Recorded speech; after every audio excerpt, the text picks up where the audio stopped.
Hello, everyone. Welcome back to Easy English Spark. I'm so excited you're here today because we're about to boost your English listening and speaking skills with a brand new story series. Over 10 exciting chapters from The Stranger in Silverton to Truth at Last. We'll follow our hero's journey, practice real conversations, and learn key expressions along the way. Get ready to build your confidence, sharpen your ears, and speak more fluently than ever before. Let's light up your English journey. Chapter 1: The Stranger in Silverton. I want you to imagine a small-town hospital on a cool spring morning.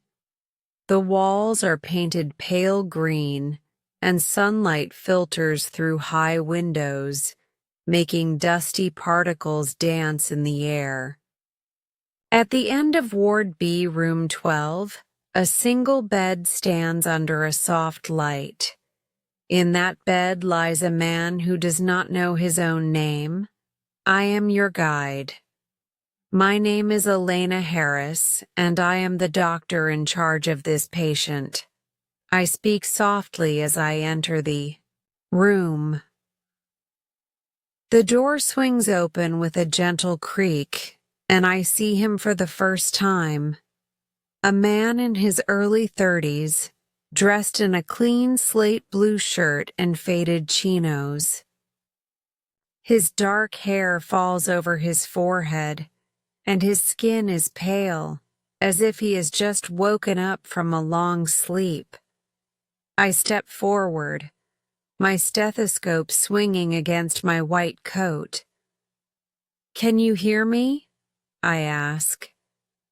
His eyes open slowly. They are deep brown and look tired but alert. He does not answer. Instead, he stares at me for a long moment, as if he is trying to remember who I am. I pull up a chair and sit beside him. "My name is Dr. Elena Harris," I say. "I found you by the roadside yesterday. You were alone and unconscious. You have no identification, no wallet, nothing to tell us who you are." His gaze does not shift. I continue. "Can you tell me your name?" He shakes his head slowly. "I don't know," he whispers. His voice is quiet, but I can hear it clearly. It is calm and steady. I smile gently.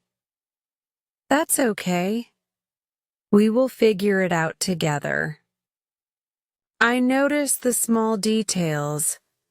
A thin scar above his right eyebrow, the way his fingers tap lightly on the sheet, the faint scent of pine from his shirt.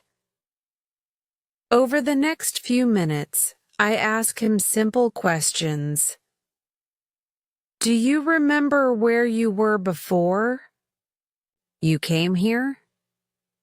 His lips part, but no words come.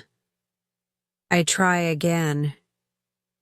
"Can you tell me if you feel any pain?"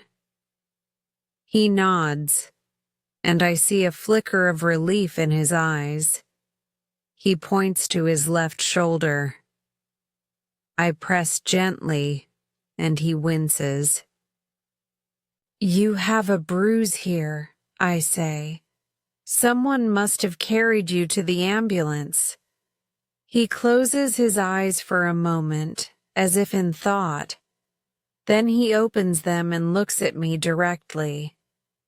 "Thank you, doctor," he says. "But I still don't know my name." I nod, trying to hide my own worry. Without a name, the police cannot find his family. Without details about his past, I do not know what treatments he might need. His memory is a blank page. I stand and move to the window. Outside, the hospital garden is quiet. A single bird sings. I breathe in the fresh air and think about our next steps. We will call you Patient Zero until we learn your name, I tell him, turning back to face him. He nods.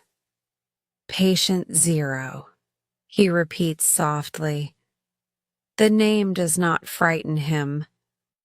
As I return to the bed, Nurse Emily Tran enters, carrying a small bag of picture cards. Emily has short black hair and a calm smile. "Good morning, doctor," she says, and then she turns to the patient. "Hello, I'm Nurse Emily. I brought some cards to help you remember words." She holds out a card with a simple sketch of a house. "Home," she says. The man looks at the card and says clearly, "Home." Emily writes it down on her notepad. They go on to tree, water, sun. Each time he names the picture, his voice grows a bit stronger. Emily's gentle encouragement seems to ease his fear. But when she shows him an empty card, he pauses and whispers, "Lost." His eyes flicker with sadness. I watch from the corner, my heart tightening. Lost. That one word tells me he feels alone and afraid. I step forward again. "You are safe. Here," I say. "We will help you find your past." He looks at me and nods once. His gaze follows me as I leave the room.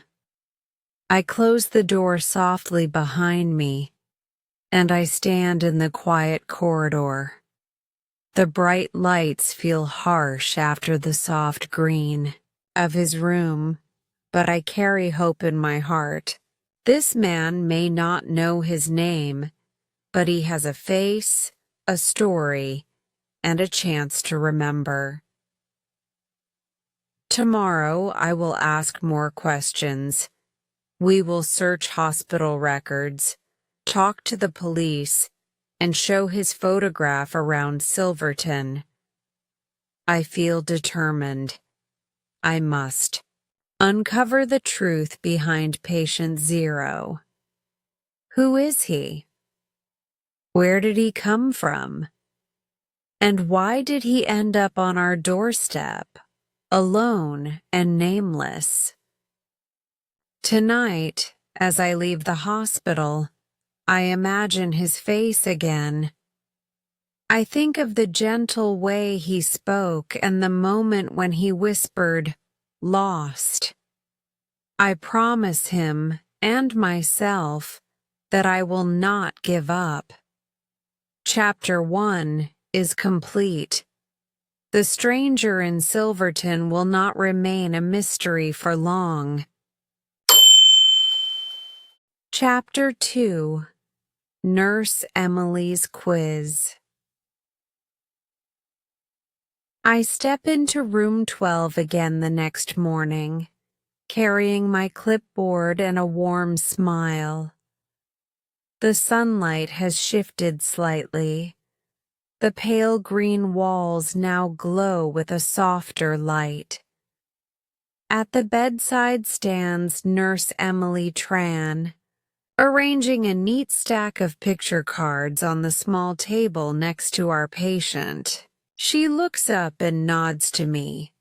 Her calm confidence is exactly what he needs. "Good morning, Dr. Harris," Emily says quietly. He's ready. I glance at the man in the bed, patient zero, who watches us with cautious curiosity. Emily has created a simple memory exercise. 20 flat cards, each showing a single object or scene in clear, bold lines. She shuffles them carefully and holds the first card out to him. "Please look at this," she says. "Tell me the first word that comes to mind."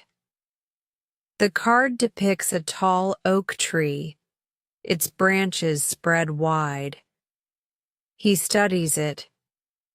His brow furrows, then smooths. He clears his throat and says, "Tree?" "Very good," Emily replies, flipping to the next card. It shows a bright sun shining over waves. "Sun?" he replies confidently.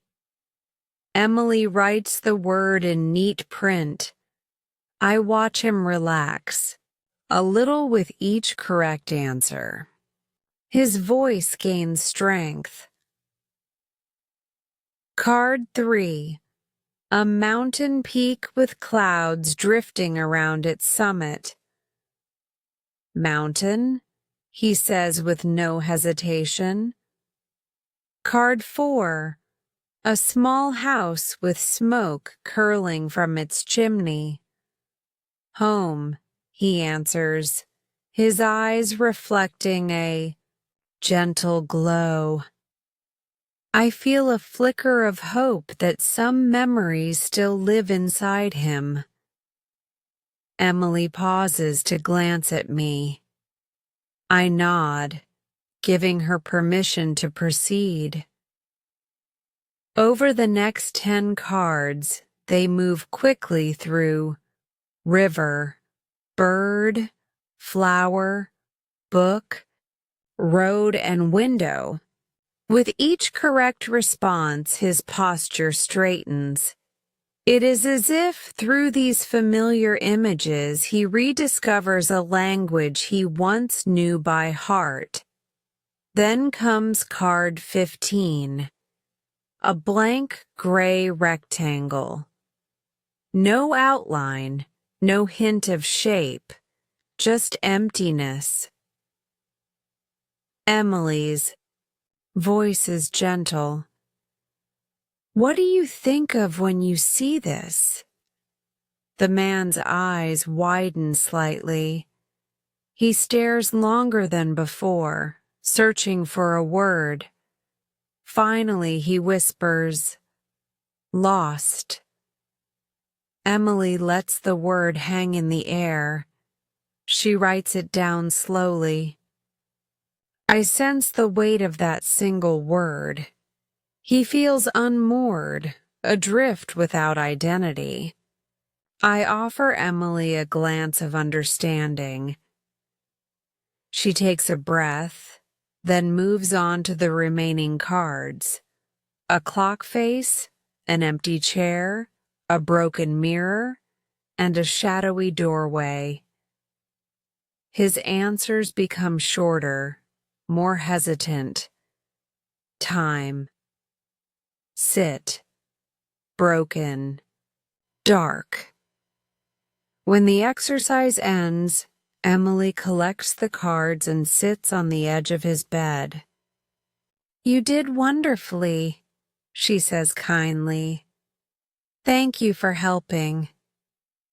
He nods, looking down at his hands. They tremble slightly. I step forward. "Are you feeling tired?" I ask. He meets my eyes. "A little," he admits. "But it helped." "It helped me too," I say. It shows you understand words and concepts.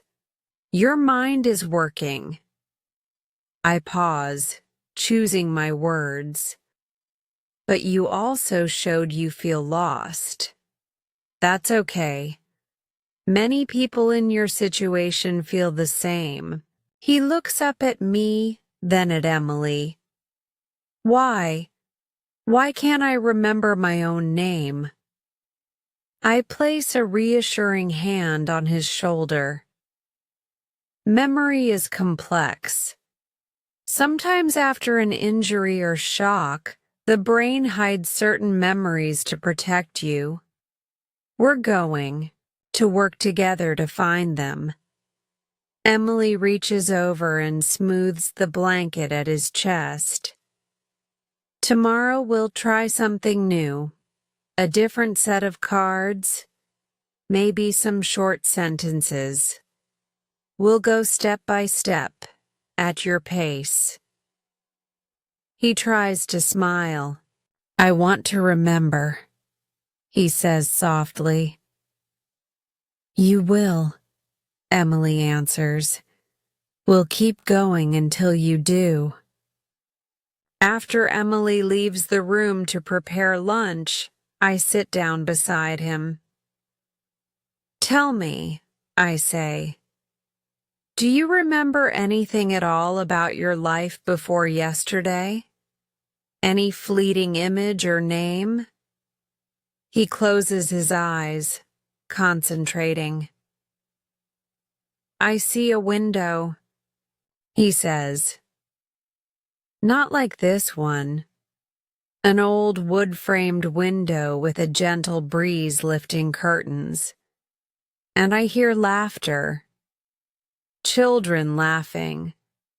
I nod. That's a start.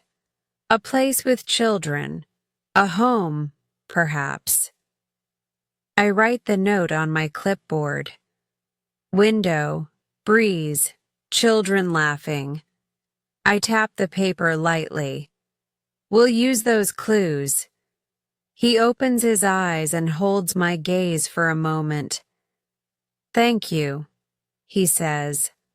I'm grateful. I stand and smooth my coat. You're doing all the work. We're just your guides.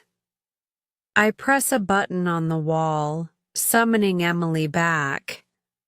Ready for lunch? I ask with a grin. She returns, smiling. Food will help too. She hands him a small tray with soup and bread. As I leave the room, I glance back at patient zero. He sits propped up, spoon in hand, the afternoon light casting soft shadows across his face. For a moment, he looks almost like any other man, just someone taking his first steps toward remembering who he truly is. Tomorrow, we will continue our quizzes. We will try drawing, story prompts, any tool that might unlock his past.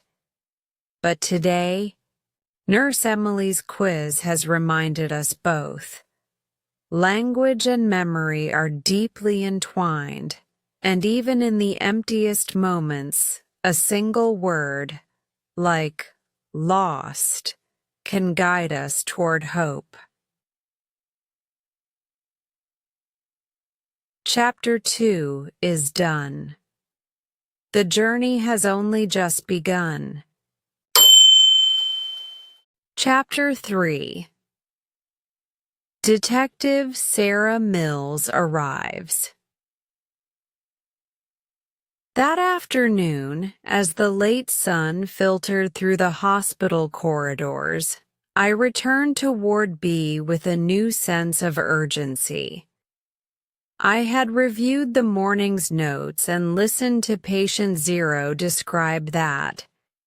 Single word, lost. But I still had no idea who he truly was. I needed another perspective.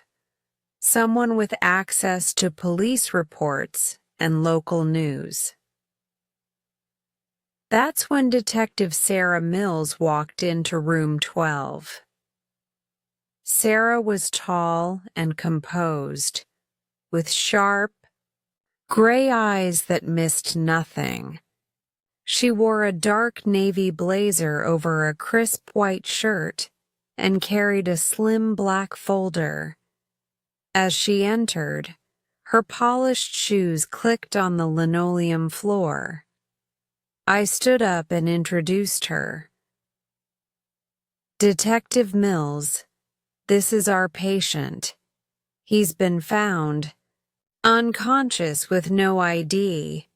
He remembers words but not his own name or past." Sara gave me a brief nod and then turned to patient 0. "Good afternoon," she said in a calm, steady voice. "I'm Detective Sara Mills with the Crescent Bay Police Department. May I sit with you for a moment?" Patient 0 looked at me for permission, and I gestured that it was fine. She pulled a chair next to his bed and settled in. "I know this must be confusing," she began. "My department is investigating a recent case. A woman found dead in her home last Friday.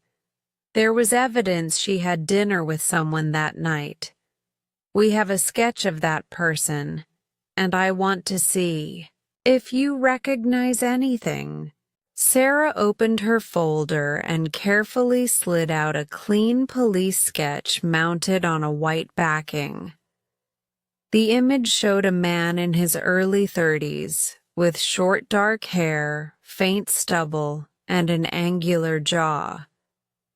His eyes in the sketch were alert and serious. Watched patient 0 lean forward, squinting at the drawing. His brown eyes flicked from the sketch to my face and back again. I held my breath. Then he spoke softly. "He looks familiar." Sara's gray eyes lit up. "Familiar in what way?" she asked gently. "Have you seen him before?" Patient 0 closed his eyes for a moment, as if reaching into a dim memory. When he opened them, he said, "Maybe at a restaurant or a party. He sat across from me." He tapped the sketch lightly. "He wore a jacket like mine. Dark, simple. The detective nodded and jotted notes on a small pad. The victim's name was Lily Bennett. She was found by her sister when she didn't answer the phone.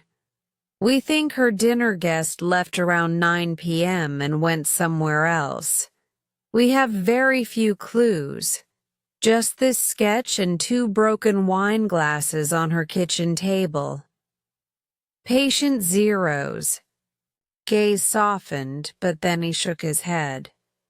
"I can't be sure. Tonight's dinner? It could have been weeks ago."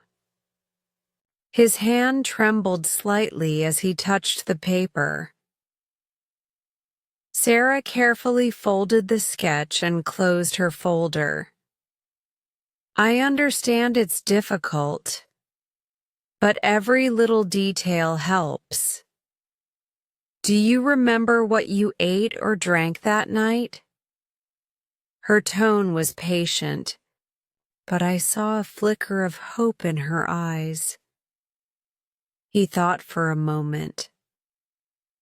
"Red wine," he said at last. "It was bitter and warm. The bread was fresh. I remember the taste of garlic. There was a lamp on the table, low light." He paused, his voice growing quieter. And laughter, her laughter. Sarah's pen halted. She exchanged a look with me.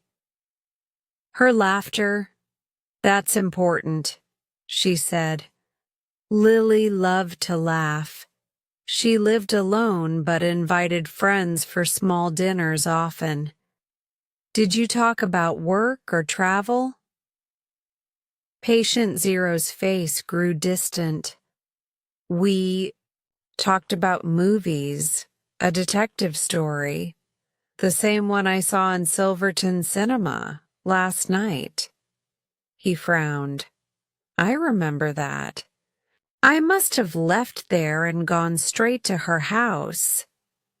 Sara leaned forward, placing a gentle hand on the man's arm. If you remember the movie, do you recall its name or the lead actor? Sometimes a single detail can break through memory blocks. He closed his eyes, then opened them with effort. It was called Midnight Pursuit. The hero chased clues by moonlight. He wore a dark coat just like mine.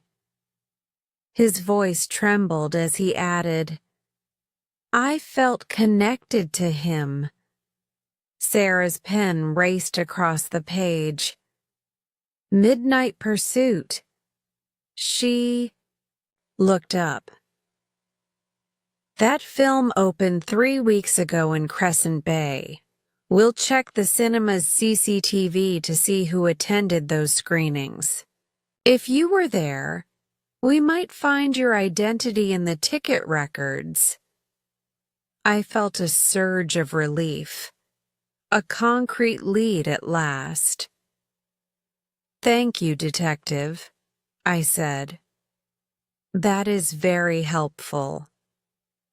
Patient Zero nodded gratefully, as if relieved to contribute. Sara stood and closed her folder. I'll return this evening with more questions after I gather records. In the meantime, please focus on resting and sharing anything else that comes to mind, even the smallest image or feeling. She paused by the door, then turned back. You're safe here. We'll work as a team to piece together what happened. As she left, I watched her stride confidently down the corridor. She carried with her fresh hope, the sense that we were no longer alone in this search. I turned back to Patient Zero, who sat quietly, his gaze fixed on the door where Sara had disappeared. Placed my hand gently on his blanket. We're in this together, I said softly. Detective Mills will follow up on every clue, and we will keep asking questions until we know who you are. He met my eyes and offered a small, hesitant smile. For the first time, I sensed real determination in him, a partner in this journey. Chapter 3 was complete. Detective Sara Mills had arrived, and with her, a path forward toward the truth. Chapter 4. A Shattered Alibi. I returned to room 12 early the next morning, the pale green walls now bright with midday light. Patient Zero lies propped on pillows, staring at the ceiling. His face is calm, but I can see the tension in his hands as they grip the blanket. Good morning, I say, stepping inside.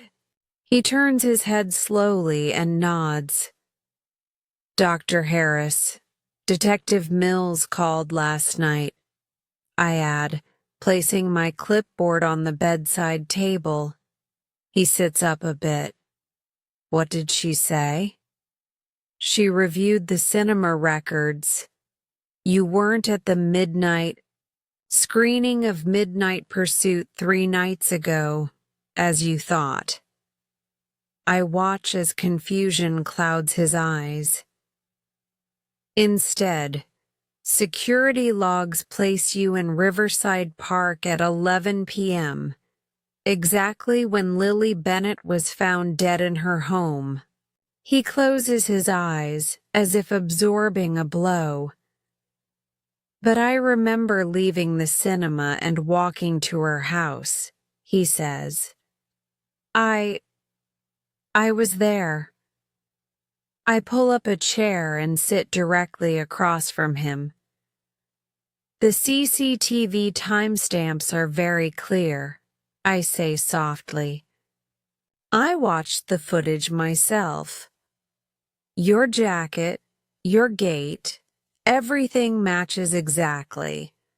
You arrived in the park at 11 p.m. and remained there until after midnight. I pause, giving him a moment to speak. His jaw tightens. I don't understand. Maybe I walked through the park before going home. Maybe I lost time. He looks down at his lap, voice trembling. Memory gaps can happen, I agree gently.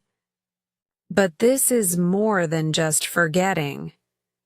If you truly met Lily that night, then we need to reconcile your memories with the evidence. Otherwise, we have a problem. He lifts his head and meets my eyes. You think I'm lying? I shake my head. No, I think your mind is confused. But the evidence is against your story. You said you tasted bread, smelled garlic, heard her laughter, yet the park has no houses, no kitchen, and certainly no dinner party. He runs a hand through his hair. I swear I was there. His voice cracks with desperation. I remember the soft glow of her living room lamp. I remember her smile. He pauses, tears glistening in his eyes. Why can't I remember the park? I lean forward, placing a hand over his. Your mind may have merged 2 events into one memory. The mind sometimes does that when it's under stress or injury. You see what you expect to see. I gently squeeze his hand. Let's review the timeline together. He nods, closing his eyes as I speak. You were admitted here yesterday morning, around 8:30 a.m. Witnesses say you were found unconscious in the park at 5 p.m. the day before. I glance down at my notes. You have no memory of the time between 4 p.m. and 8:30 a.m. the next day. That's a 16-hour gap. He exhales slowly. I feel like I'm trapped in a tunnel. He whispers. Everything is dark except a small patch of light. Her house. Exactly, I say. Your brain latched onto a strong image. Lily's. Laughter in a warm room, and built the rest of the memory around it. I stand and move to the window, looking out at the hospital garden. We need to test your memory in different ways. Stimuli, smells, sounds. to separate fact from fiction. When I turn back, he's watching me closely. I continue. Detective Mills will look into Lily's phone records and invite her neighbors to share anything they remember. Meanwhile, I'll run a neurological exam, EEG, perhaps a small MRI, to see if there's any brain injury causing these gaps. He closes his eyes and nods. Thank you, he says quietly. I just want to know what really happened. I sit back down. We will find out, I promise. But we must be prepared for any possibility, including the one that the evidence points to you. His head snaps up and his eyes widen. I don't believe that, he says. I wouldn't hurt anyone. I know, I reply gently. But right now, the evidence is the evidence. We have to follow it wherever it leads. I open my clipboard. Let's fill in the timeline with everything you do remember, step by step. We spend the next hour reconstructing his movements before and after the cinema. He describes walking down Maple Street, passing Mrs. Patterson's bakery at 9:45 p.m., smelling fresh bread. He remembers checking his watch, 10:10, before turning toward the park's stone arch. He cannot recall what happened between then and the time the ambulance pulled him from the grass. I write down every detail and mark the gaps. You saw the bakery and the cinema, I say, but no houses or dinner lights. He bites his lip, frustrated. Finally, he slumps back against the pillows and closes his eyes. I feel like my mind is betraying me, he says. I place a hand on his arm. Your mind is trying to protect you.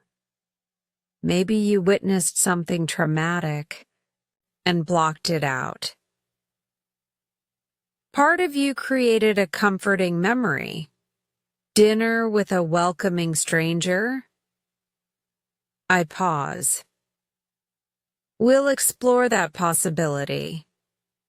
He opens his eyes, filled with determination. Then let's do it. I nod. Tomorrow, we'll start with sensory triggers.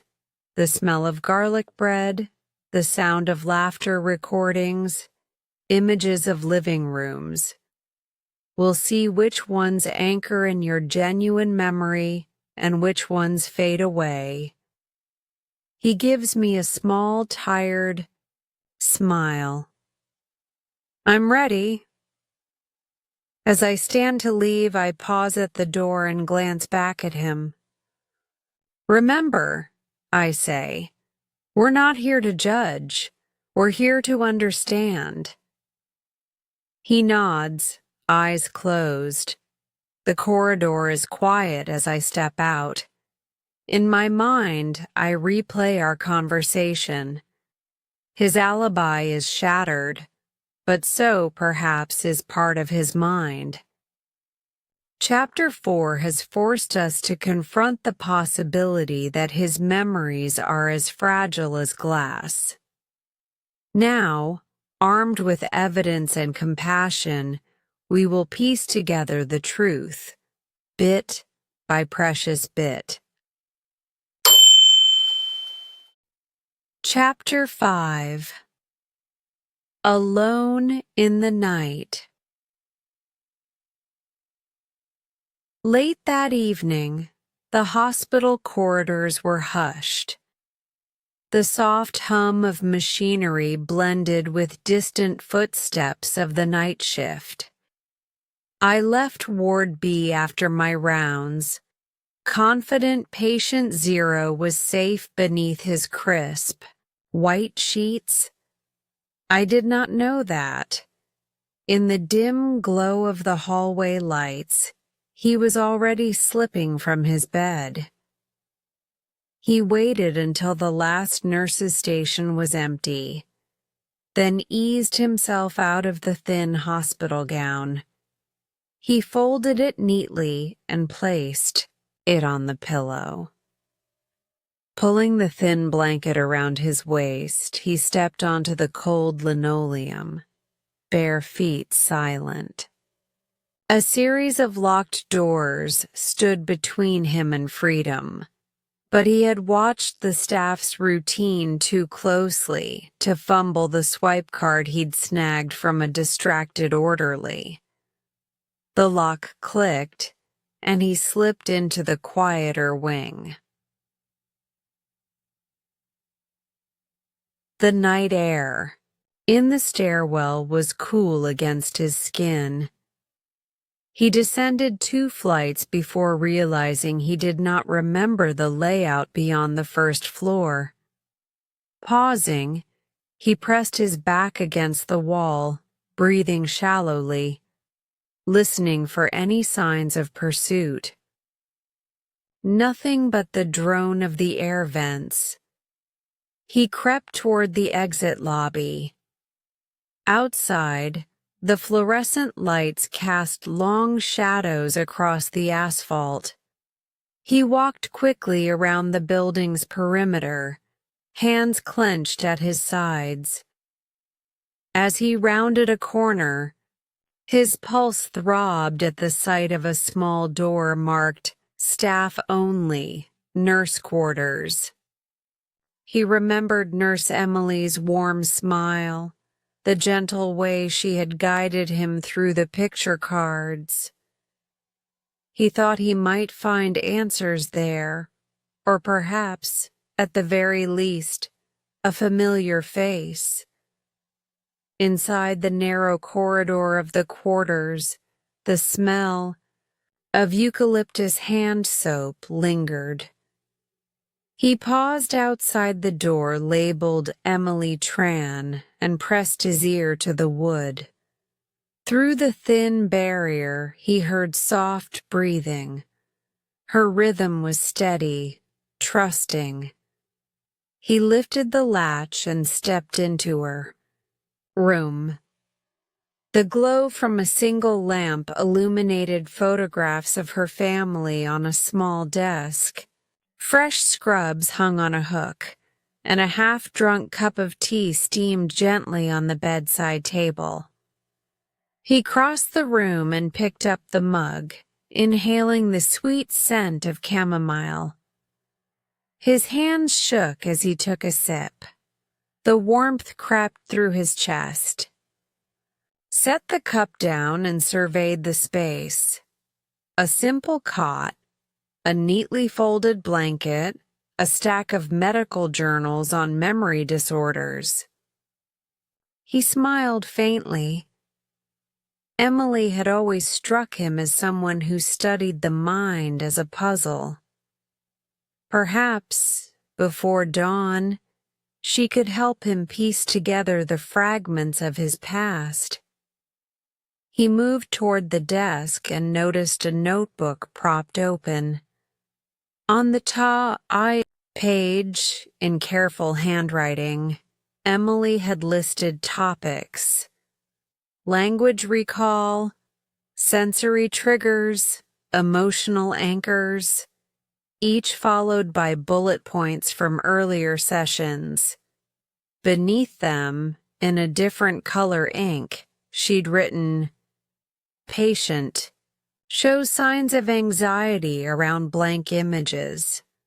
Next, sound recordings. His chest tightened. He was no longer a subject in her notes. He was a stranger trespassing in her sanctuary. Suddenly, The door clicked behind him. His heart sank. Emily stood framed by the doorway, her eyes wide with surprise and fear. For a moment, neither of them spoke. The lamplight cast her features in soft relief. Dark hair pushed behind one ear, lips parted as if she'd begun to call out. He forced himself to keep his voice low. "I'm sorry," he whispered. I had to see you." Her initial shock shifted to alarm. "What are you doing here?" she asked, stepping forward. Her voice trembled, but she kept her composure. "You shouldn't be out of your room." He blinked, aware of the blanket slipping from his hips. He wrapped it more tightly around himself. "I couldn't stay there," he said, voice rough. "I feel trapped." He gestured at the charts on her desk. "I need answers. Emily, you understand me better than anyone." She swallowed and took a cautious step back. "This isn't safe," she said. "You could hurt yourself, or me." Her hand hovered near the nurse call button on the wall. "Go back to your room. I'll help you tomorrow." He flinched at the word tomorrow. "Tomorrow doesn't come fast enough," he said. Desperation flickered in his eyes. "Please." I remember fragments, her laughter, the taste of garlic, the feel of a lamp's glow. "I need to talk now." Emily's gaze softened, torn between duty and compassion. She knew the protocols, the alarms, the risks, but she also knew his pain. Slowly, she set the bedside lamp brighter and closed the distance between them. "Sit down," she whispered, gesturing to a stool near the desk. He complied, pulling the blanket around him like armor. Emily retrieved a voice recorder from her pocket, a device she used for patient interviews when she was alone. She pressed the record button and set it on the desk. "State your name," she said gently. He exhaled. "I don't know," he replied, the words catching in his throat. "For the record," she said, "you are—" He stared at the recorder. "I'm Michael Rivers," he blurted, the name feeling both foreign and familiar. He closed his eyes as if testing its fit. "But I'm not sure if it's mine." Emily nodded, jotting the name down. "Tell me everything you remember, anything about that night with Lily Bennett." He recounted the scent of fresh-baked bread, the tang of garlic on his tongue, the warm candlelight dancing on the walls of her kitchen. He spoke of laughter, lush, genuine laughter that made his chest ache. As he spoke, Emily listened with rapt attention, her pen moving across the notebook. Suddenly, the recorder clicked off. Emily's fingers had fumbled. He looked up, alarmed. "You're right," she said softly. "I'm breaking the rules." She exhaled. "I won't record this, but I need to know. Michael, if that is your name, when did you last see Lily Bennett? His face went pale. I thought it was the same night I lost consciousness, he stammered. But the CCTV shows me in the park. I don't know. Emily closed her eyes briefly. We'll figure it out, she said, reaching out to touch his hand. But you have to go back. I can't protect you here. He looked at her, torn between gratitude and fear. After a long moment, he nodded reluctantly. She stood and handed him back his blanket. Follow me, she whispered, leading him toward the door. They slipped out together into the corridor, shadows hugging the corners. His bare feet made no sound as they hurried past empty nurse stations. In the distance, a door whooshed open, another staff member returning. Emily pressed him against the wall and covered his mouth with her hand. The staff member paused, then walked on, oblivious. Emily released him and guided him back to the stairwell. I've disabled the alarms on your door, she said. You'll get back inside before anyone notices. Then I'll call security.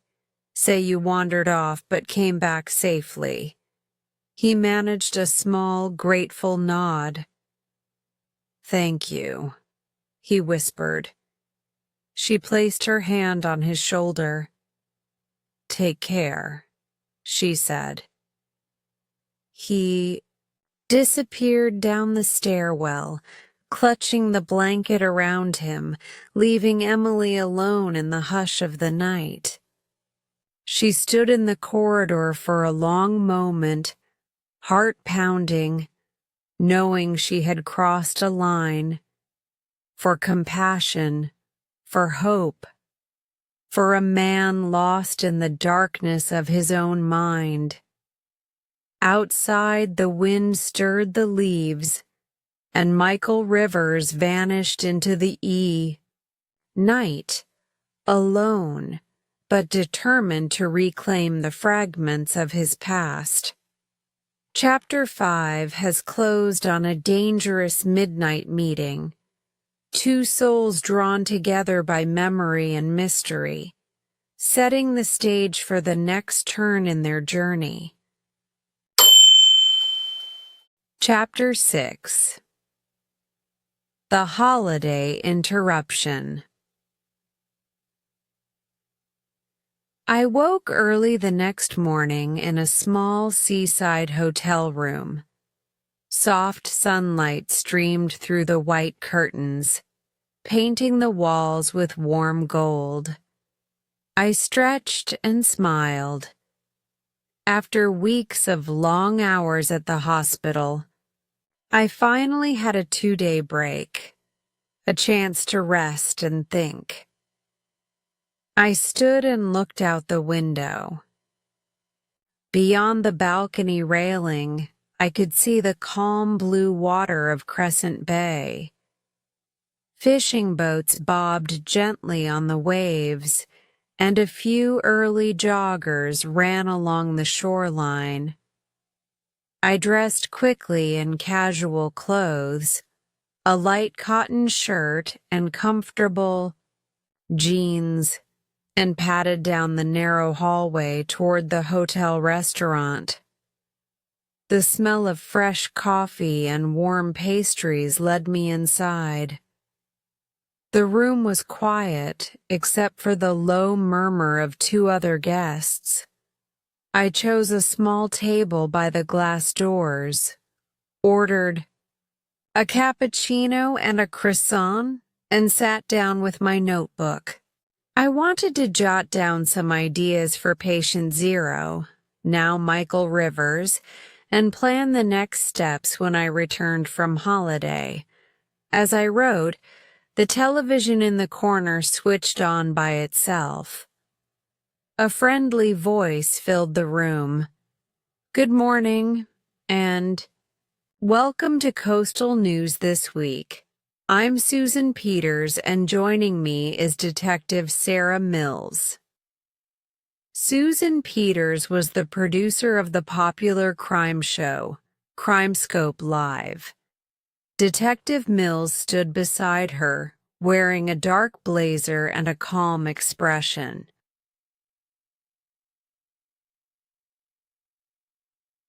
Camera zoomed in on Detective Mills. "Thank you, Susan," she said. "Last Friday, a woman named Lily Bennett was found dead in her Crescent Bay home.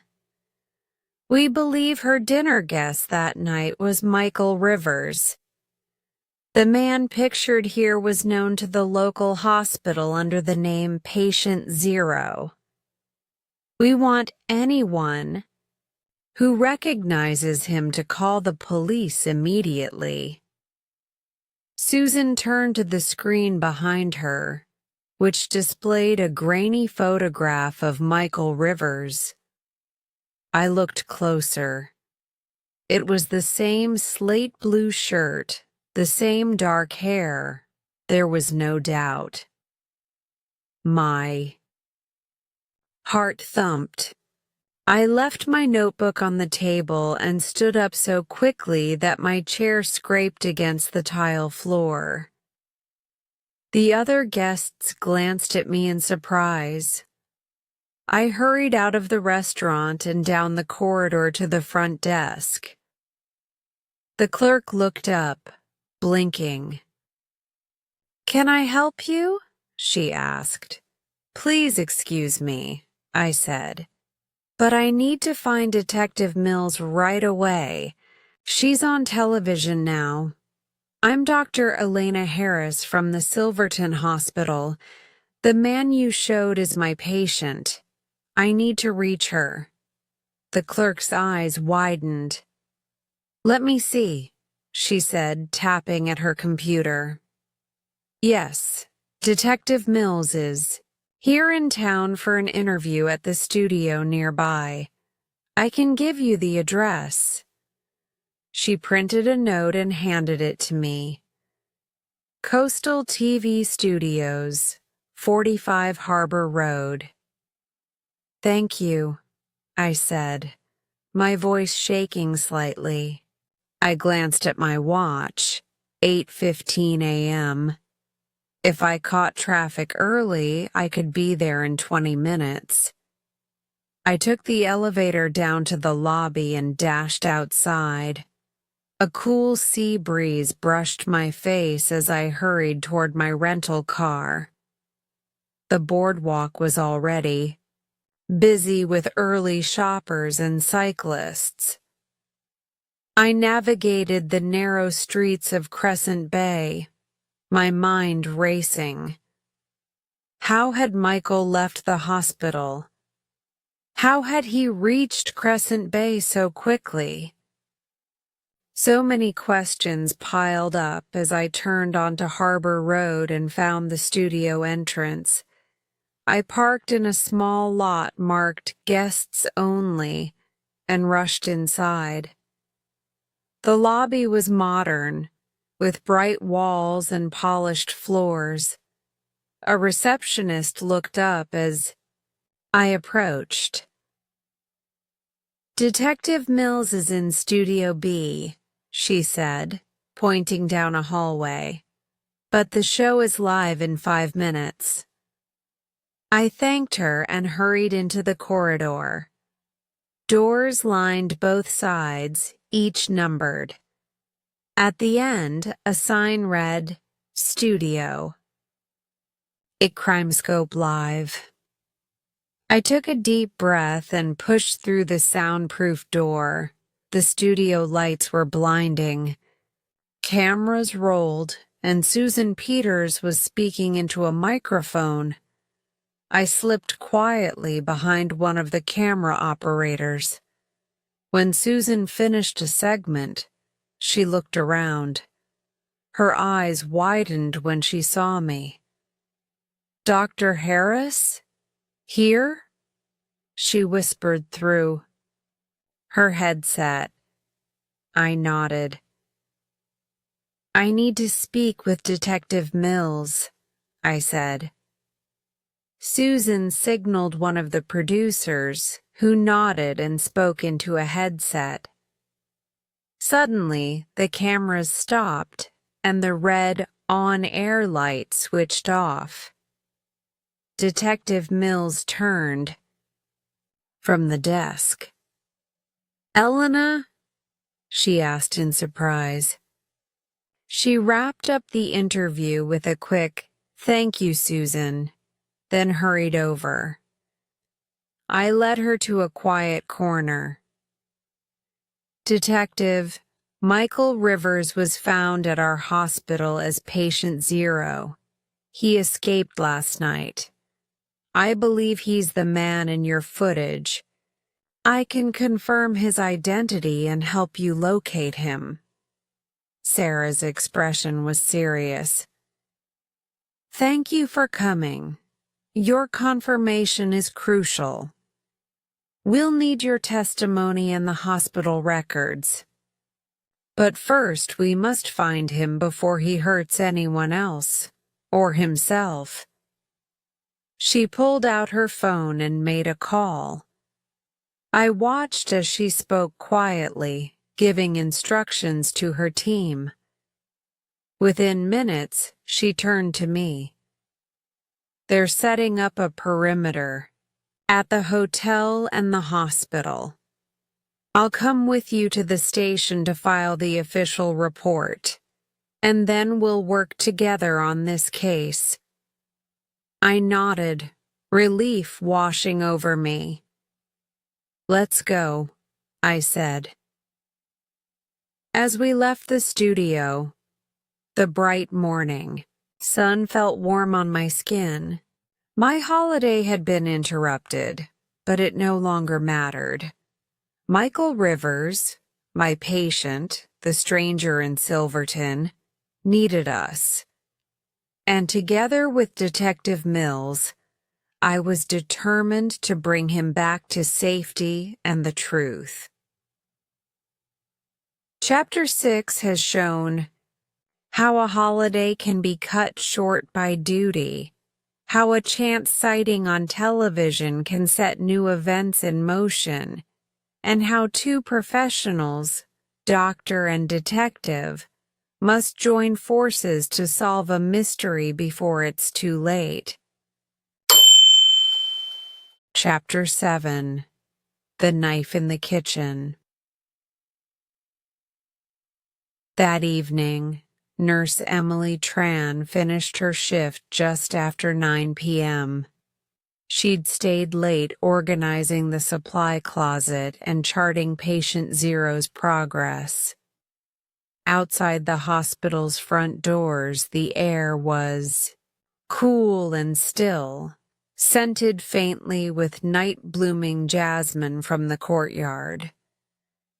Emily locked her ID badge onto her lanyard, checked her phone, no missed calls, and headed across the paved walk to the staff parking lot. Her compact sedan was parked under a lone street lamp. The humming of cicadas filled the silence. She unlocked the door, slid into the driver's seat, and started the engine. As she backed out, the car's headlights swept over the darkened facades of nearby houses. She recognized the one she rented, a two-story cottage with pale blue siding and a small porch light burning beside the door.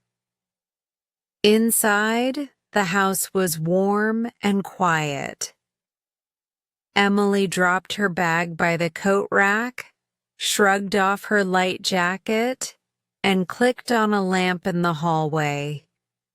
The living Room was neat, framed family photos on a side table, a soft gray couch, and a window looking out onto a row of maples. She set her keys on the coffee table and headed down the short corridor toward the kitchen. The kitchen was small but bright, with white cabinets, stainless steel countertops, and a single overhead light. A vase of fresh daisies on the counter gave a faint floral scent. Emily opened the fridge and took out a carton of almond milk, then reached for a mug on the shelf. She poured milk into the mug and set it in the microwave. As the oven cycled, she laid out a plate of cheese and crackers on the counter. The microwave dinged, and she opened the door. Steam curled upward. She carried the mug to the little round table by the window and settled into a chair. Pulling out her phone, she scrolled through messages. Nothing urgent. She took a long sip of milk, then reached for a cracker. As she bit into it, a shiver ran down her spine, though the house was warm. She paused, listening. A soft creak echoed from the hallway behind her. She froze, the cracker halfway to her lips. The front door. She hadn't heard it open. Striding quietly, she set the mug down and slipped out of the chair. Her heart beat faster as she crept toward the hallway. At the entrance to her bedroom, she flicked on the light. The door was closed. She pressed her ear to the wood. No sound. She eased it open and peered inside. Clothes neatly hung, a stack of books on the nightstand. Empty. She exhaled slowly, trying to calm her racing pulse. Then, another creak, this time from the kitchen. She backed away from her bedroom door and returned to the main room. The kitchen light was still on, but the sharp edge of a shadow at the counter made her stomach tighten. Carefully, she stepped forward. There, half hidden in the glare of the overhead lamp, stood Michael Rivers. He held a large chef's knife in his right hand, the blade glinting under the fluorescent light. His dark eyes met hers, unreadable and distant. He wore the same slate blue shirt he'd been admitted in, clean now but buttoned only halfway, the bottom hem hanging loose.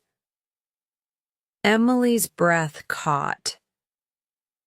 "Michael," she whispered, voice trembling. "What are you doing here?" He didn't answer. Instead, he lifted the knife toward the counter where she'd left the almond milk. His hand shook slightly, as if the weight of the blade was heavier than he expected. The air felt electric, charged with danger. Emily backed away, her mind racing, through protocols. "Michael, you need to leave," she said, voice steadier than she felt. "This is private property."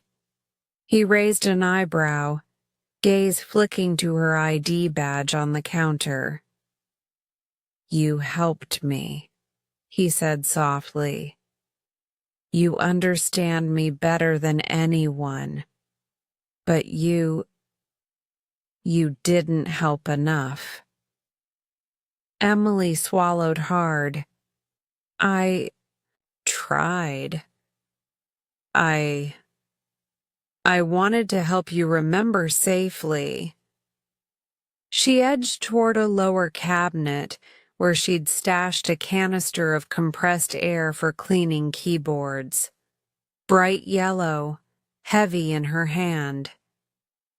If he lunged, she could spray it at his eyes and run. Michael took a step closer. Safe. Doesn't exist, he whispered. I need answers now. Emily steadied her grip on the canister. You're injured. You don't know what you're doing. She pressed the nozzle briefly, nothing but a small hiss. She looked up to see him standing unmoved. Panic flared. In a sudden surge, Michael lunged for the cabinet door. Emily yanked the canister free and swung it like a club. The metal canister connected with his forearm. He howled, dropping the knife on the countertop with a metallic clang. Emily didn't pause.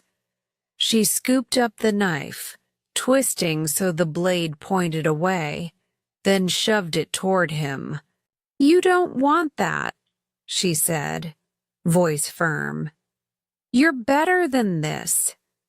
Michael staggered backward, hand pressed to his arm, eyes glazed. Emily took another step, placing distance between them. Please, she said, let me call. Someone? He stared at the knife, fear and confusion mingling in his expression. Then he turned and bolted through the open front door, disappearing into the dark night. Emily stood alone in the kitchen, heart pounding so loudly she could hear it in her ears. The ice-cold air from the open door brushed her face. She squeezed.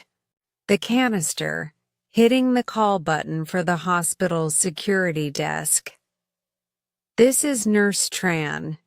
We have an intruder, patient 0 at my home.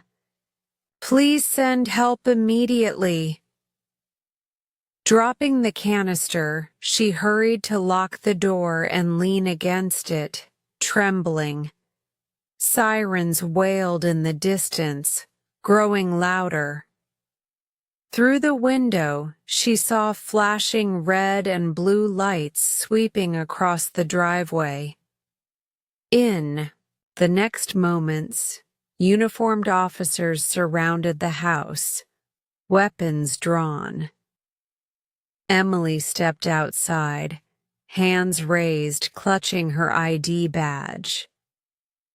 He was here, she said in a voice barely above a whisper. He had a knife. 2 officers moved inside as backup arrived. Emily watched them search every corner. She wrapped her arms around herself, cold and shaken. The night had shattered any sense of safety. The man she'd tried to help had become a threat. As the officers emerged with no sign of Michael, she realized he'd vanished again, into the shadows of her home and her mind.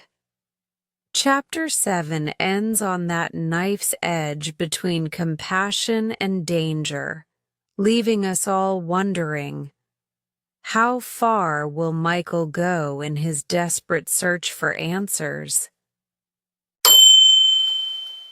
Chapter 8 The Great Escape. Michael slipped into the night with the cool breeze at his back. He ran down the street past brightly lit houses, ignoring the shouts behind him. Sirens wailed in the distance, police vehicles in pursuit. His heart pounded.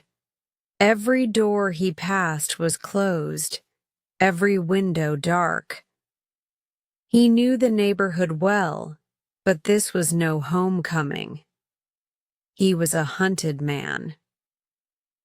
Within minutes, 2 patrol cars boxed him in at a dead-end cul-de-sac. The engine of the first car cut off, and officers spilled onto the asphalt. Michael skidded to a stop as they shouted, "Freeze! Show your hands!" He raised his arms, still clutching the thin blanket he'd wrapped around himself. No room to hide any weapon now. A single officer crossed the short distance in 2 strides and yanked Michael's arm down to cuff him. Cold steel snapped around his wrists, and he felt the first real shock of defeat. They hauled him into the back of a police van. The interior was cramped, hard plastic seats, narrow bench along one side, and bars across the windows. One officer sat on either side of him, keeping a strong hand on his shoulder until he sat still. Michael's wrists throbbed where the cuffs bit into his skin.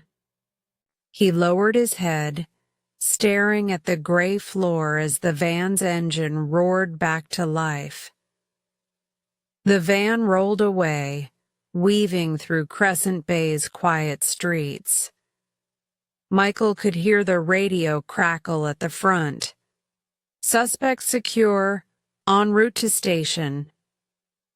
He remained silent, breathing in short, controlled bursts. His mind worked furiously. Every detail of his capture, every footstep, every shout, replaying in slow motion. He knew that if he stayed passive, they would take him straight back to the hospital, then file charges. He could not allow that to happen. Not yet. After about 10 minutes, the van pulled into a dimly lit petrol station at the edge of town. The driver killed the engine. One officer climbed out to speak with the attendant. The other moved toward the van's rear door. Michael watched them through the small barred window, waiting for his chance. The first officer leaned into the driver's side, leaving both doors unguarded for a moment. The second officer reached for Michael's restraints. He leaned forward to slide open the door, just enough to speak. That was all Michael needed. Years of practice, learning to appear helpless to wait for an opening, came flooding back. He shifted on the bench until his left hand, though cuffed, was close to the hinge of his right cuff. He twisted his right, wrist outward, forcing the metal against the hinge. A sharp pop echoed in the silent van as the cuff sprung open. Michael held his breath, his freed hand hovering over his still cuffed left wrist. Outside, the second officer turned back to check on him. Michael timed it perfectly. He yanked the remaining cuff loose with a quick snap, then pushed himself upright. Both hands free, he sprang from the van, landing in a low crouch. The first officer, still talking to the attendant, did not notice at first. The second officer whirled, hand on his pistol, but Michael was already moving. He darted around the corner of the van and ran toward a line of tall pines behind the station. The officer shouted and chased after him, but Michael's legs, fueled by adrenaline, carried him beyond sight. He vaulted a low fence by the trees, crashing through brush until his lungs burned and his legs screamed for rest. He stopped in a small clearing, heart hammering, every muscle trembling. Moonlight filtered through the branches, casting silver patterns on the forest floor. Michael sat down carefully. He dared not collapse, and pressed his head into his hands. The cuffs lay in the dirt at his feet, twisted and broken. He closed his eyes and pictured Emily's kitchen, the knife's glare, her terrified face. He pictured Dr. Harris in the television studio, her determined expression as she called Detective Mills. He pictured Lily Bennett's laughter echoing in his mind like a distant bell. In that moment, he felt something shift. He was free again. Yes, but freedom without answers felt hollow. He looked at the broken cuffs and made a decision. He would not remain on the run. He would find the truth, even if it meant returning to face his past. The petrol station lights glowed through the trees behind him, but Michael did not look back.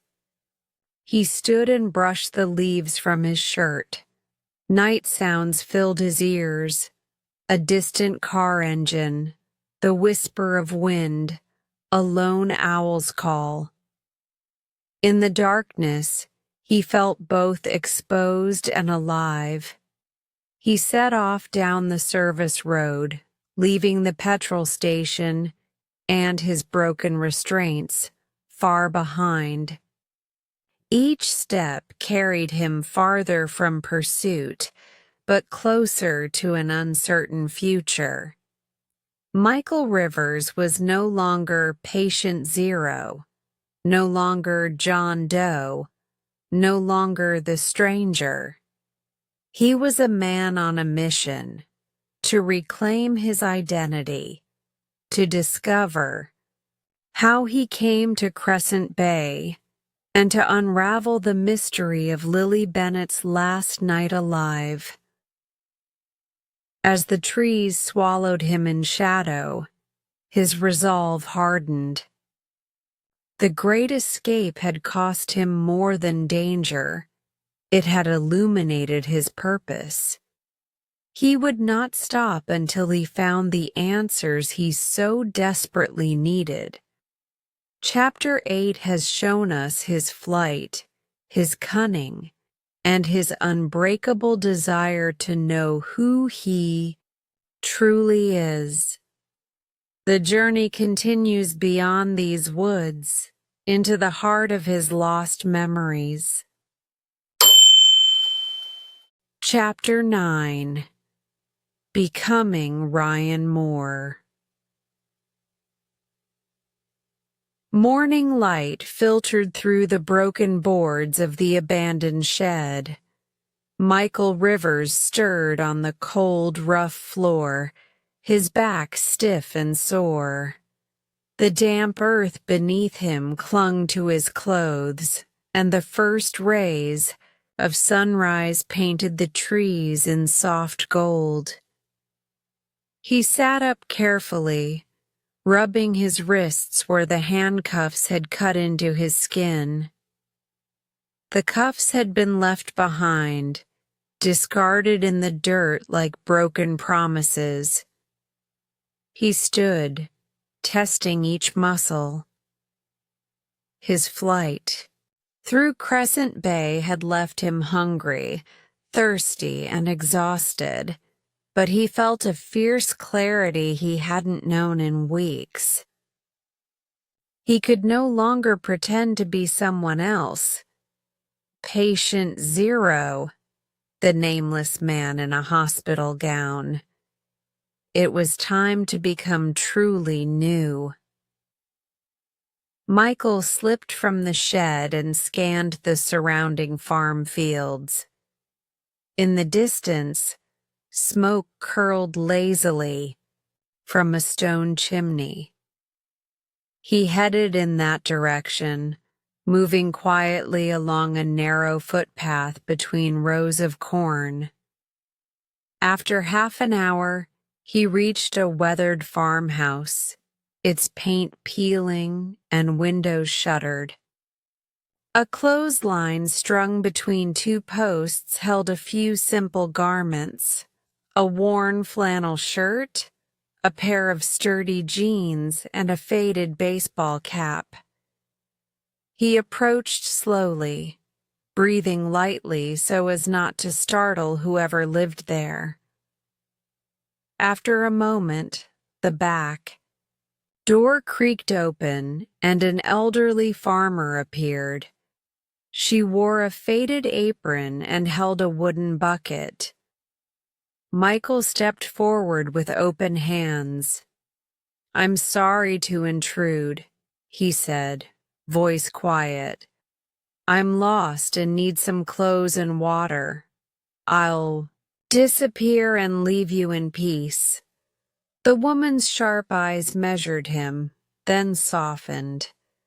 She nodded and returned inside. A few moments later, she reappeared carrying a bowl of water and the clothes. "Put those on," she said. "Then you can rest under the oak tree. No one lives close by. You'll be safe there." He thanked her and ducked into the shed's shadow to change. He peeled off the damp, hospital-issue shirt and chinos, wincing at the sore spots on his arms and legs. He pulled on the flannel shirt, its soft cotton comforting against his skin, and the jeans, which fit loosely but kept him warm.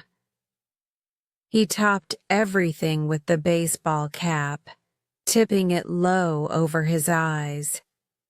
For the first time in weeks, he looked like a regular man, not a patient or a suspect. He knelt to drink from the bowl, then sat beneath the great oak at the edge of the field. The farmer's kindness weighed on him, and he pressed his forehead into his hands. He thought of Nurse Emily's frightened eyes, Dr. Harris's determined gaze on television, and Detective Mills's resolve.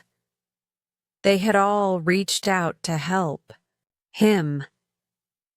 Yet here he was, still running. He took a deep breath, closing his eyes against the morning light. He had to decide: continue as Michael Rivers, the man accused of murder, or shed that identity forever. Memories of his time in the hospital, the endless questions, the tests, the fleeting glimpses of himself, rose in his mind. He realized that even his own thoughts felt borrowed, pasted together from fragments of others' expectations. He lifted his head and stared at the rising sun. "Ryan," he whispered, choosing a name that felt solid and new. Ryan Moore. The last name came to him naturally, a simple common name that would attract no notice. Ryan Moore. He rolled each syllable on his tongue, letting it settle in his mind. He stood and stretched, as if shaking off the last traces of Michael Rivers. He picked up the empty water bowl and walked back to the farmhouse. The farmer was in her garden, turning the soil. She looked up and smiled when she saw him return. "Thank you again," he said, handing her the bowl. "My name is Ryan Moore." She nodded kindly. "Well, Ryan, safe travels to you." She reached into her pocket and pulled out a quarter. 2 coins for the road. "Coffee shop down the road will sell you breakfast for this." She dropped the coins into his palm. He smiled, a genuine smile that touched his eyes. "Thank you," he said, turning toward the narrow lane. With each step away from the farmhouse, he felt the weight of his past lift a little more.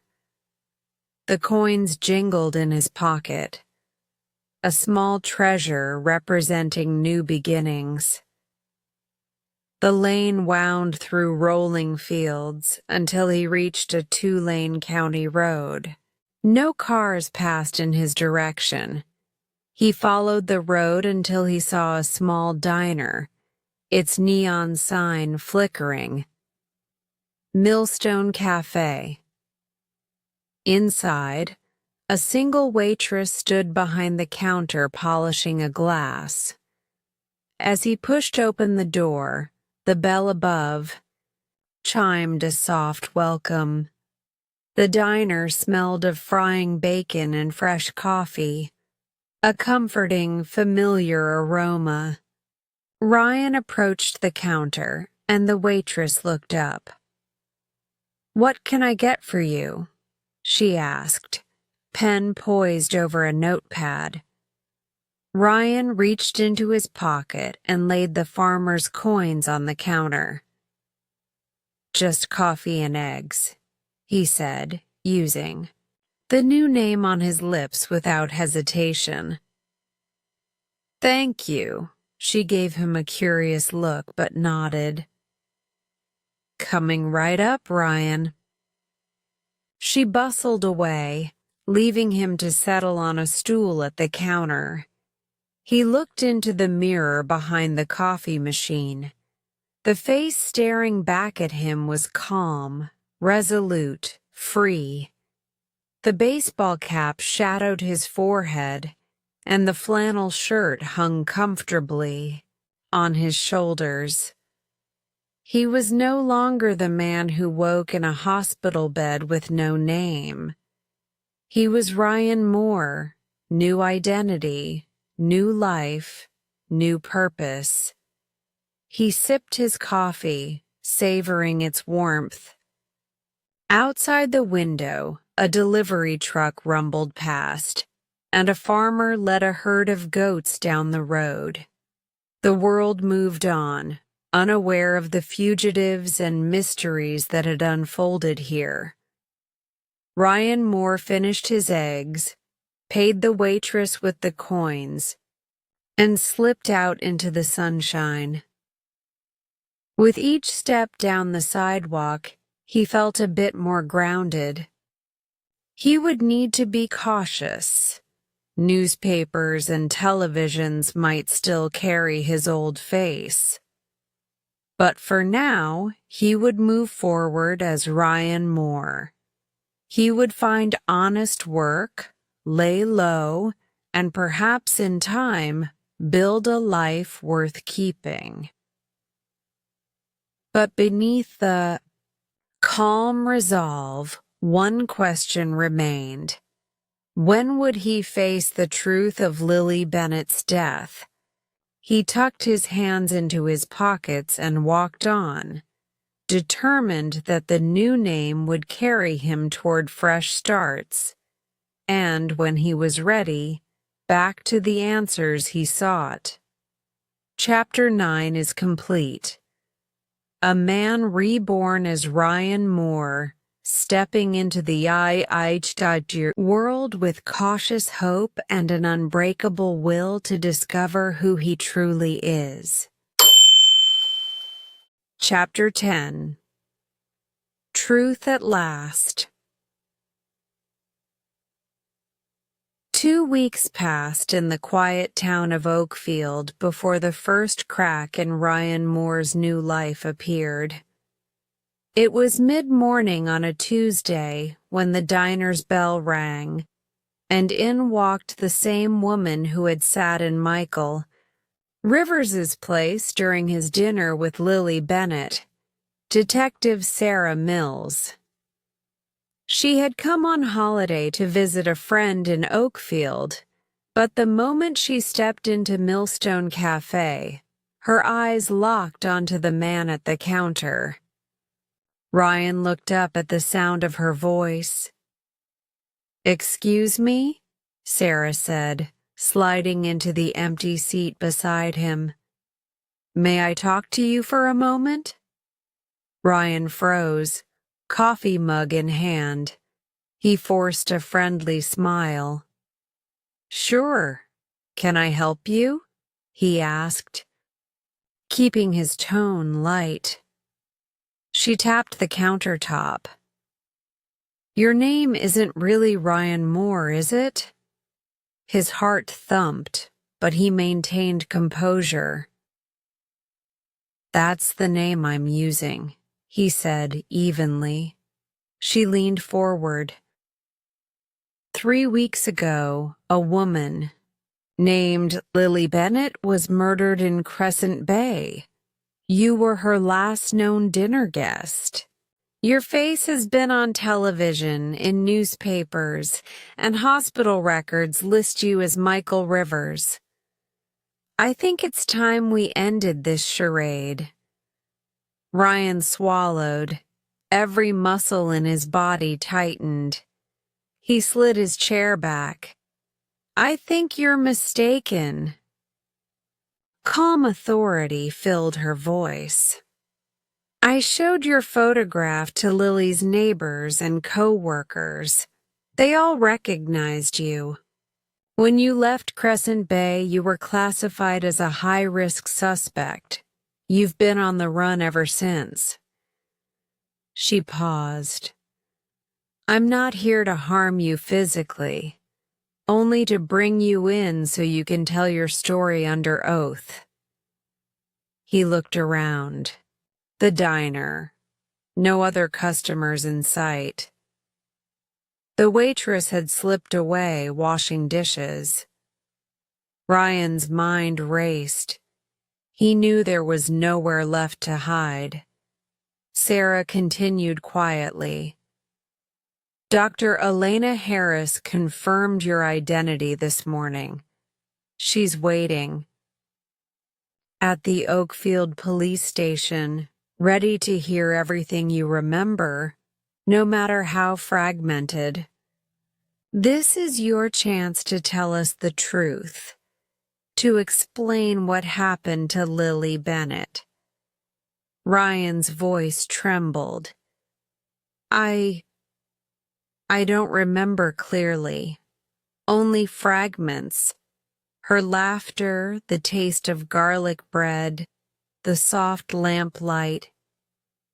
His hand shook as he set down his coffee. "I lost 16 hours. I woke in a hospital with no memory. I tried to rebuild myself, first as Michael Rivers, then as Ryan Moore." Sara nodded. "I know, but we need to fill in those gaps. What did you do after you escaped? Who did you meet? Every detail helps us understand what really happened that night." He closed his eyes and drew a deep breath, then spoke at length. The farmhouse and the kind farmer, the shed where he slept, the diner where he assumed Ryan Moore's identity. He told her how he first glimpsed her face in Millstone Cafe 2 days ago and felt his cover slipping. As he spoke, he unfolded a map on the counter, tracing his path. Crescent Bay to Silverton, then north to Oakfield. Each step he recounted, sounded more and more like a confession. Sara listened patiently, jotting notes. When he finished, she looked up from her pad. "Thank you. That's more than most fugitives ever offer." She slipped him a pair of handcuffs, light, standard issue, and shrugged off her coat to reveal the badge pinned to her belt. "Shall we?" Ryan stood, shoulders hunched, and let her click the cuffs around his wrists. The weight of metal on his skin was heavier than his old restraints. He followed her out of the cafe, through the sleepy streets of Oakfield, to the police cruiser waiting under a maple tree. Meanwhile, at Silverton Hospital, Dr. Harris paced in her office. Papers lay scattered across her desk. EEG reports, Detective Mills's phone messages, and photographs of Ryan Moore in the diner. At 1:15 p.m., her phone buzzed. It was Sara. "Doctor?" Sara said, voice calm. "I have him in custody. He's coming to Oakfield PD. Prepare to take his statement." Elena exhaled and gathered her files. "I'll meet you there in 30 minutes, she replied. At Oakfield Police Station, the interrogation room was a simple space with a single table and 2 chairs. Sara led Ryan inside, and he sank into the seat, wrists still cuffed. Elena entered. Moments later, carrying a thick folder, she set it on the table and took a seat opposite him. "Good afternoon," Elena said softly. "I'm Dr. Harris." Ryan looked up, eyes shadowed with fatigue and relief. "I know this is difficult. There are medical records and psychological tests here.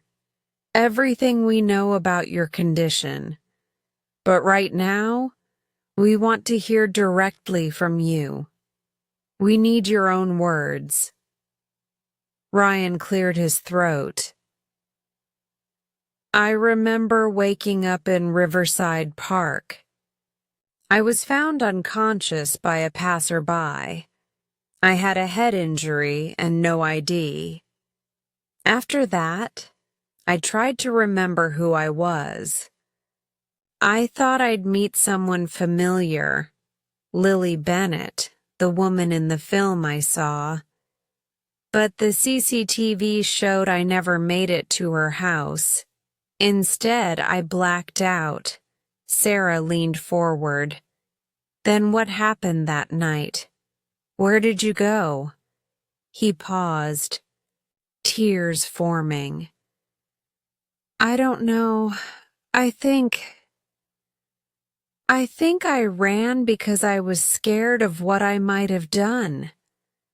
I was afraid of discovering the truth." Elena nodded sympathetically. "Fear can fracture memory, but your detailed timeline and the sensory triggers we used will help piece it together. We'll need you to review records of the dinner party, the police report on Lily's house, and the pathology report. Can you identify anyone you spoke to that night? Any words you said?" Ryan closed his eyes and forced himself to recall. "I only know I heard her voice, warm, welcoming, then sirens, and then darkness." Sara and Elena exchanged a knowing look. "We'll help you recover the rest," Sara promised. But first, you need to be safe. You'll return to Silverton Hospital for treatment and evaluation. We'll coordinate with the district attorney on charges and on continued memory therapy. Ryan nodded, acceptance in his eyes. I understand. Later, as he was escorted back to the cruiser, he glanced back at the station and said softly to himself, I am Michael Rivers. It was the first time he'd used that name in weeks. Tears rolled down his cheeks, but he held his head high. He was no longer lost. Back in Silverton, Dr. Harris watched the sunset through her office window. She whispered to the empty room, Goodbye, patient 0. Welcome back, Michael.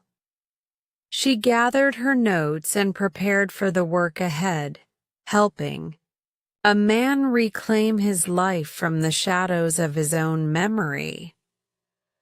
The end of this chapter was only the beginning of a new journey toward healing and truth. Great work today. Every moment you spend practicing brings you closer to mastering your English listening and speaking skills. Remember, progress comes with patience and consistency. If this story inspired you or helped you in your learning journey, don't forget to like, share, and subscribe to Easy English Spark channel for more lessons and stories. Keep listening, keep speaking, and keep believing in your growth. I'll see you in the next video. Take care and keep shining.